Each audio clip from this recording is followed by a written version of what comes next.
All right, hey, welcome back, everybody. Now we need to talk about the idea of who rules and what type of government gets formed. We looked at the social contract theory and we formed some sort of grouping of people. That grouping of people and that social contract was created. We formed a state. Well, now we got to figure out how we're going to organize that state and who rules in this situation.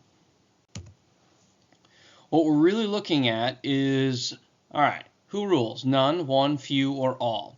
If we look at none, that means there's no government at all, which means that we've got anarchy. If we've got one, well, we could have a monarchy like England or like Saudi Arabia, or we could have a dictatorship like any number of other dictators you can think of.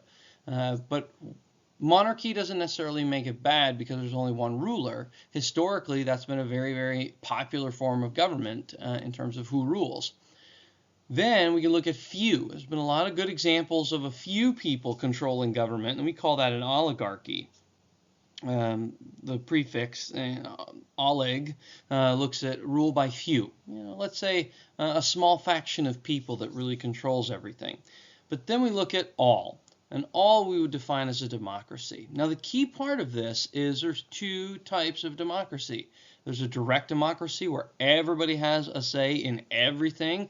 Think about that working in a country with 330 million people, probably going to be difficult.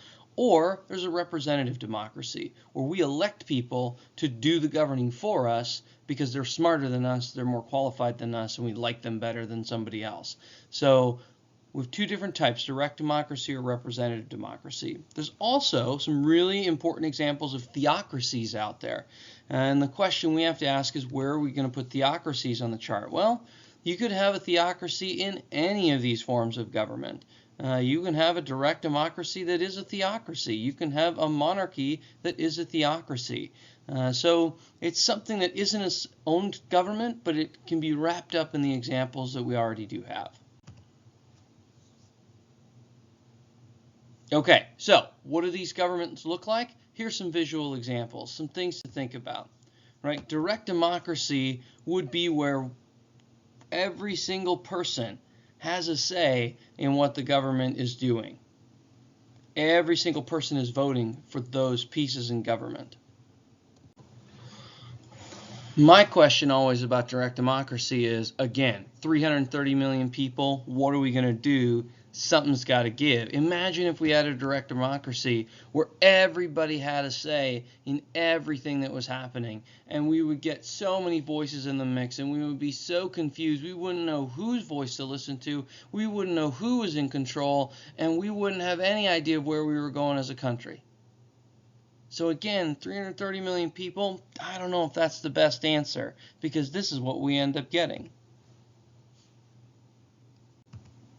Now, what about a representative democracy? Well, that's a system, like I said, where we voice our opinions through government elected representatives, and these are the people that do the work of governing for us.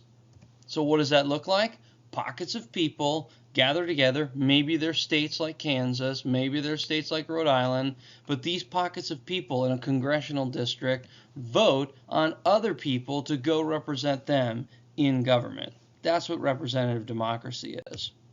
Now, there's some other ideas that we can look at. Well, we've got communism. Communism is where maybe the masses of people are trying to equalize everything, but the masses of people are silent, and the government is run by this small committee.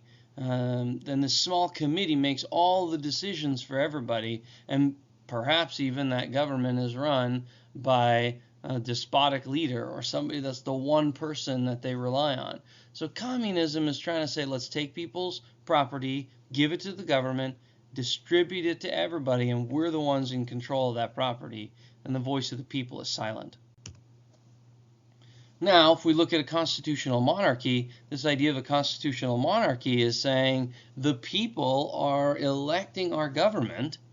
That government is ruled by a king or a queen, but that government also has to work together with that king or queen to create the government. Right? Constitutional monarchy allows people some voice, again, through representatives.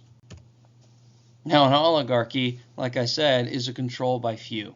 And so you got the population that don't have any say in creating the government, and that government is run only by a few people. And then finally, we have the autocracy. And the autocracy is one ruler, the people have no voice, the people have no say, and they are subject to that government. So these are things that I want you to think about as we look at the foundations of our government. And the next part is probably the most important. All right, what else is there? Well, there's anarchy. I don't know if I would consider anarchy a form of government, but there is no organizational control. It's a complete breakdown of government, and it's chaos. And this is what the natural rights philosophers were trying to avoid, was chaos. And this idea that there is a state of nature, well, that becomes maybe what Hobbes said, poor, nasty, brutish, and short. So what do? We have an answer to that.